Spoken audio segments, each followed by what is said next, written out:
Hi there, welcome. This is the Kelly's Astrology podcast, where you can find insight, guidance, and understanding through astrology. I'm Kelly, and I'll be your host.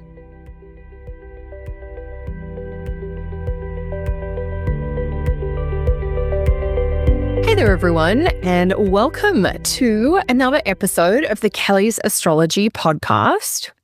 In today's episode, I'm going to talk through some of the themes and the influences that are part of the upcoming lunar eclipse in Pisces.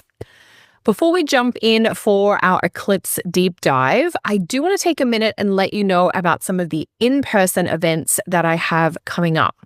First up, of course, is UAC in Chicago in early September. While the conference is actually sold out, there are still spots remaining for the post-conference workshop. I'll be teaching on zodiacal releasing on Wednesday, September 9. Pop over to the UAC conference website and you can organize your ticket there. And if you're not sure, reach out to the organizers. They have assured me there are spaces available.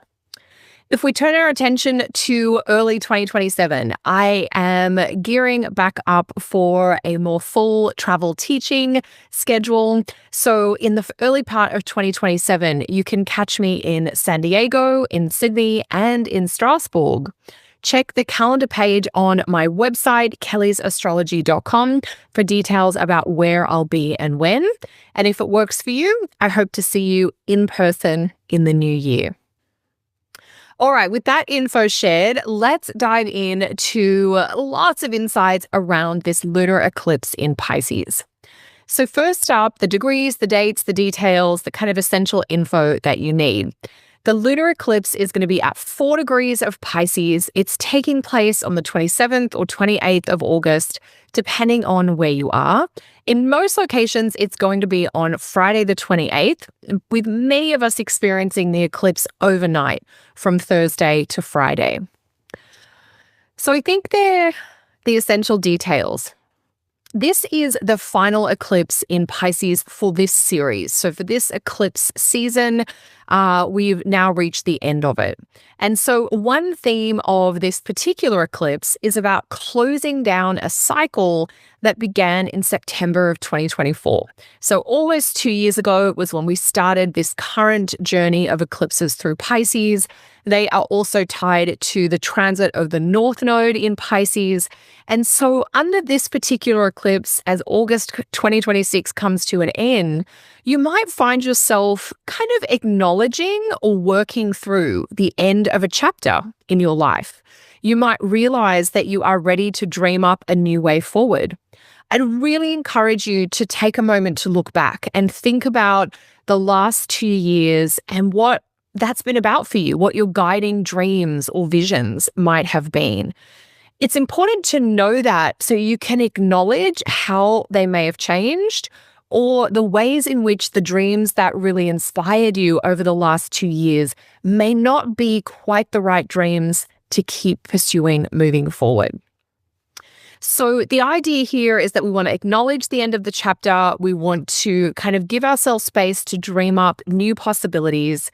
We also want to really kind of attune to these themes of clearing and resetting around the topics of the Pisces house in our chart. So you think about what the house of Pisces is for you. I'll be thinking about what it is for me. And this is where we are clearing, closing out, ending, and resetting. As I was thinking about the eclipse cycle in Pisces coming to an end, I also got to thinking about the many Pisces influences, other transits that have closed out or ended in the past few months as well. For instance, we have had Saturn leave Pisces. That happened in February of 2026. Saturn made its once-in-30-year tour through Pisces from March of 2023 to February of 2026. So that door is closed now for another 3 decades. We also have had Neptune finish its once-in-150-year cycle through Pisces. That also ended at the start of 2026. So on a number of levels, this Pisces eclipse really feels like it's the end. It's the full stop. You are leaving a house and closing the door for the last time. It feels like it is marking the end of short, medium, and long-term eras, all to do with Pisces, in the collective, through Neptune in Pisces, that transit over the last 14, 15 years. We have seen this explosion of mystical, spiritual, healing, divine, kind of more energetic and emotional practices into the mainstream. And that era has come to an end now. In your own life, the transit of Saturn through Pisces, the transit of the node through Pisces, and the passage of the eclipses through Pisces has probably felt a little bit more personal over the last 2 to 3 years. You have reshaped, you have reformatted, you have set new, kind of more inspiring goals and intentions. And so this really is kind of an important shifting, a closing that is worth noting so we can really be clear on what we're not going to sink into anymore so that we can turn our attention elsewhere. So when I think about that, I sort of think, basically there won't be any more major transits of planets or the nodes through Pisces until end of 2033 when we have Jupiter come back to Pisces. That's end of 23 and into 2034. And then the South Node will come into Pisces in 2034 for a couple of years. And that is a nodal tour through Pisces, a nodal transit in Pisces, but it's the opposite one to the one we've just had in the last couple of years. So we're kind of shutting the door not to do a lot in Pisces now for a good 8 or 9 years or so. 7 or 8 years or so, I should say. And so it's just food for thought to think about how much of the collective and the personal Pisces kind of trends is closing down a little bit. If you do want to personalize this kind of Pisces era in your chart, tune in to the topics of the house where you have the sign of Pisces. This could be the 11th house of friends and groups if you have Pisces on your 11th house cusp, or it could be 4th house if you have a Pisces IC, so that 4th house of home and family. Basically, wherever Pisces is in your chart, you are ready to close the door, let go of old ideals and dreams, and really find some space to rest. Like you just want to get quiet and go into a more restorative, calm space around the Pisces part of your chart and life. It may be that you're ready to kind of reap the rewards of the hard work, the reshaping, and the pushing for progress that you've done in that part of your chart and life over the last few years. It might be that Pisces area of your chart and life has been so intensely activated for the last 2 to 3 years by Saturn and the node there that it's been pulling your focus and energy away from other priorities and other parts of your chart and life. If so, that's going to get quiet now. The Pisces part of your chart is like, lights are off. We don't need your full attention here.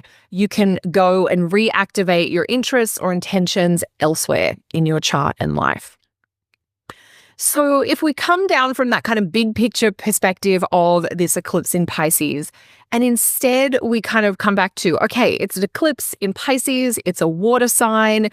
This is an eclipse in the most boundless and sensitive of all 3 water signs. It's an eclipse in the only water sign that is ruled by Jupiter, a benefic. And so we're going to have a lot of emotion. Water signs go with emotion and feeling, no surprises there. And we might have this sense of heightened emotion or kind of collective expression of feeling and mood. We may have a collective reconnection or kind of reestablishing the value of things like compassion or that idea of forgiveness or that sense of healing togetherness. There may also be an emphasis on a little magic or kind of divination, kind of divine on high guidance as well. These are all parts of kind of the Pisces qualities and energy, if you like. And so this eclipse is happening in this very boundless water sign. So we are kind of wanting to explore themes of freedom or how to be unbound and to have more flow or flexibility in our charts and lives. This is very Pisces, and it comes up through other planetary influences on this eclipse, which we will get to shortly as well. Now, Pisces is not only an intuitive, spiritual kind of sign unto itself, but the degree of this eclipse for Pisces is very close to one of the most mystical fixed stars, Fomalhaut, which is at around 3 Pisces. And this is one of the most kind of ethereal, otherworldly stars. So Fomalhaut is one of the 4 royal stars from Persia.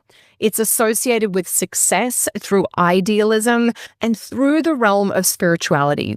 Now, all the royal stars, there are 4 of them, they each can confer success or achievement or kind of worldly kind of glory, if you like. But Fomalhaut is the star of winter. And so it is more of a quieter success. It's sort of the maybe shy or maybe like soft-spoken, or it's not your kind of in-your-face bravado type success or achievement. It really marks people with gifts in creative, spiritual, artistic, or mystical areas. Secretly, there are a lot of well-known astrologers who have this star very prominent in their chart. Of course, they prefer to remain nameless, and we'll respect that. But in other, mystical, creative, and inspired kind of spaces as well. And so the eclipse being near Fomalhaut will perhaps add a little extra sparkle or kind of magic dust to this already ethereal and otherworldly lunar eclipse in Pisces. So if you want to do any type of spiritual practices or creative work, whether you do it on the day of the eclipse, we know that eclipse days are good for low energy, reflective and restorative practices, or you think about doing it in the 2 weeks following. Remember that the eclipse sets the tone for the following 2 weeks until we have our next lunation. So this is a clue that if your own spiritual practice, your own connection to the divine has been neglected or lacking, this might help reactivate your trust in that kind of higher cosmic sort of power. It might reactivate your desire to have more of that flow and that space to be guided by intuition in your life. Super, super Pisces. Just think about it as like peak Pisces. That's a good way to think about this star. And I know that eclipses historically have more of maybe a problematic association with this idea of a light and life-giving body being blocked. We normally see the moon and it's going to go dark for a period of time. I do get the sense that this eclipse has a little bit of like a hidden or secret inspirational quality. Like maybe in the heart of the eclipse, something that you connect with in that symbolic or literal darkness, that place of pause and reflection.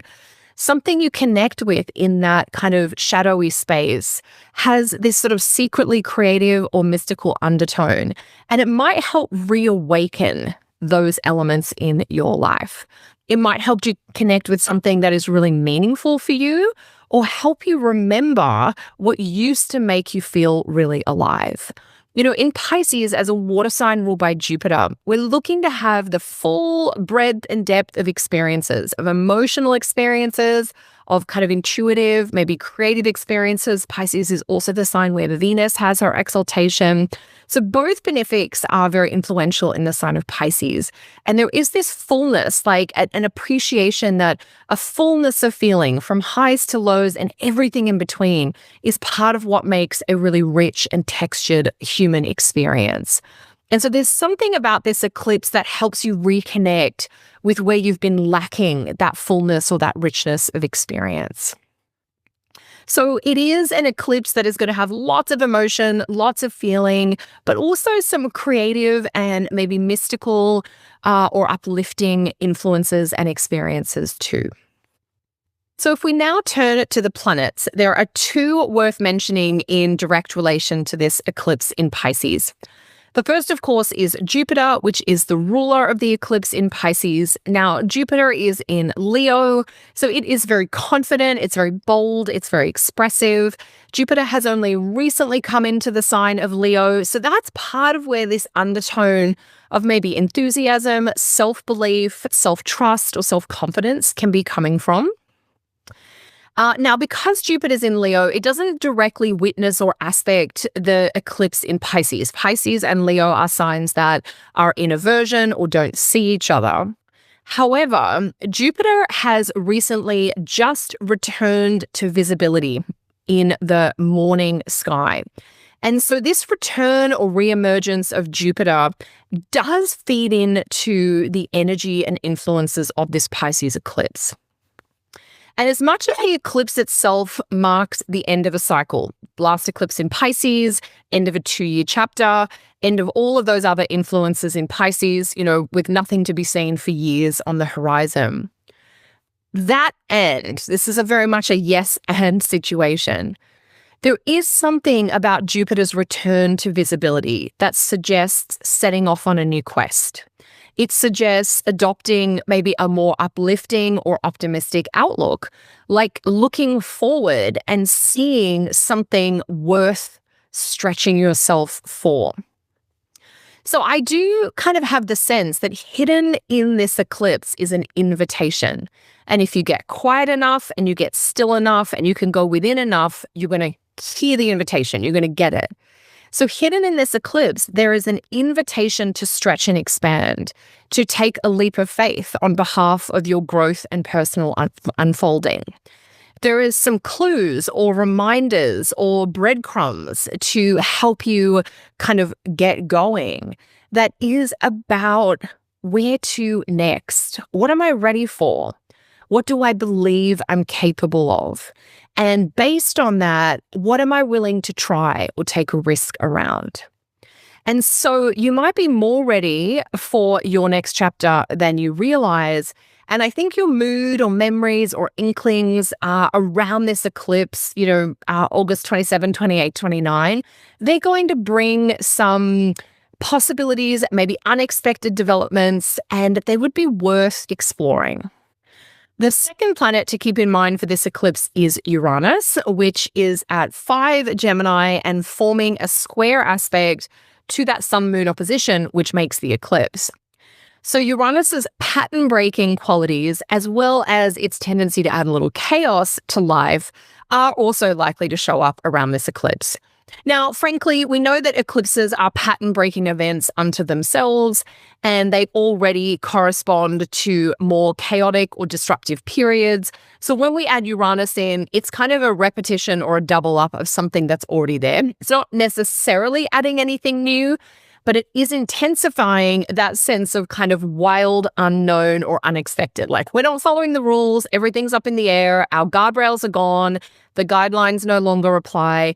We have to trust our instincts. We have to fall back on our authentic kind of needs and preferences, because just following tradition and just doing things the way we've always done them, not going to work, not an option anymore.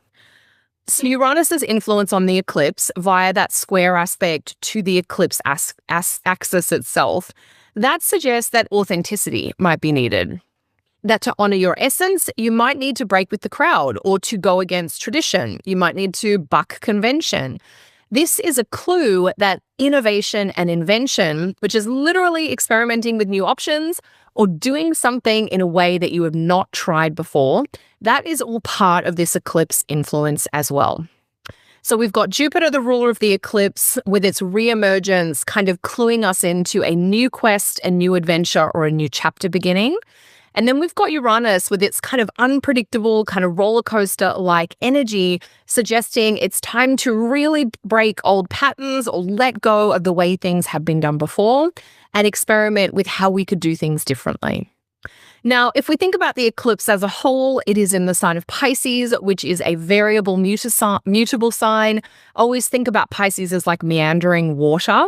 And it's aspected by Uranus in Gemini, which has loads of movement and restlessness as well. But when I think about Uranus in Gemini, I think about the scattering of a flock of birds or like a hive of bees buzzing through the flowers. And so with this kind of eclipse in Pisces squared by Uranus in Gemini, all the movement and mutability here, you might be really restless. You might be bored with the status quo. You might be kind of feeling restricted by routines that previously were very grounding for you. You might be ready to embrace a more unconventional perspective, or you've got out-of-the-box ideas and thinking that is really driving you forward and having you question things that previously you just accepted as they were. So instead of doing what you've always done, this eclipse in Pisces, ruled by Jupiter, squares Uranus, is very much about experimenting with a new way forward. It's time to find a way forward that has a lot more magic in it, maybe a lot more meaning, or certainly to find a way forward that supports and encourages your growth and isn't keeping you small. So over the day or two of the eclipse, events, feelings, and your mood might be in flux. But with Pisces, Jupiter, and Uranus in the mix, it's going to be okay to kind of trust that flux and to follow the flow. Kind of tune into your instincts and see where they will lead you, regardless of whether it makes logical sense or not. This is an eclipse in Pisces after all. We're not interested in the most strategic plan on paper. We're looking for a path forward that seems interesting, that has some inspiration, and makes space for magic. In your chart, the mutable houses and areas of life, so that's the Gemini, Virgo, Sagittarius, and Pisces parts of your chart and life, are the ones that are most activated. The eclipse, of course, is in Pisces and activating the Virgo-Pisces axis. Uranus in Gemini brings that in, and the involvement of Jupiter does pull in the Sagittarius part of our chart and life as well. So these mutable houses these mutable sign placements in your chart are where you are most ripe and ready for pattern breaking, where you are navigating important endings, but also exploring interesting and exciting beginnings. And that's where you're going to see a variety of expressions of both this kind of magical and moving lunar eclipse in Pisces. So let me know how you are traveling through eclipse season. What has August been like for you? What kinds of dreams or magical moments or kind of inspired imaginings are inspiring you and uplifting you, are drawing you forward as we navigate this lunar eclipse in Pisces? Are you aware of that door closing? Is there something that you symbolically want to kind of lay to rest or set down as we get to the end of all of these different Pisces eras?